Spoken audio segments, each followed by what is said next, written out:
Construction is expected to start here at Woollahra's GHOST station next year in 2027. And if it does go ahead, Woollahra is going to look very, very different to how it does today. Woollahra is known as a quiet, leafy suburb where not much happens, but it was once a working class hive of activity. Here are some of the original workers' cottages from the early 1800s. The early labourers here were tending to the gentry of Darling Point. They were working as farmers down in the market gardens of Double Bay, metal workers just down in Edgecliff here, and of course they were quarrying sandstone directly from Woollahra and Paddington for the surrounding suburbs. By the late 1800s, Woollahra had started to attract its own gentry to live here, and by the mid-1900s, the High Street, that's Queen Street, was establishing itself as a place to trade in art and antiques. In fact, the majority of the art and antiques coming off the boats into Sydney passed through Woollahra during the 1900s, and it established itself as the premium art precinct. And even to this day, there are more private art galleries in Woollahra than any other suburb. Must do in Woollahra, gotta have a beer in this place,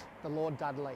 But once you step away from Queen Street, Woollahra is a whole new world. This is Trumper Park. It's like a magical subtropical oasis. You hardly even realise that you're just a couple of kilometres from the city. So on the eastern side of Ocean Street, you've got another beautiful park, Cooper Park, which has another set of tennis courts nestled down in the tropical rainforest. Just above that, around Trelawney Street, you've got the consulate precinct. There's actually 13 international consulates here in Woollahra. And then heading down past Trelawney down onto Edgecliff Road, you've got the infamous Woollahra GHOST train station. It was set up back in the 70s, but never activated. It's lain here unused, overgrown, and mostly unknown until last year, which is when the New South Wales State Government decided to activate the train station and build 10,000 new homes in and around this area right here. Sounds like a lot of height and density, it is, and there are still a lot of question marks from the locals around how that's going to be supported. Let's talk property.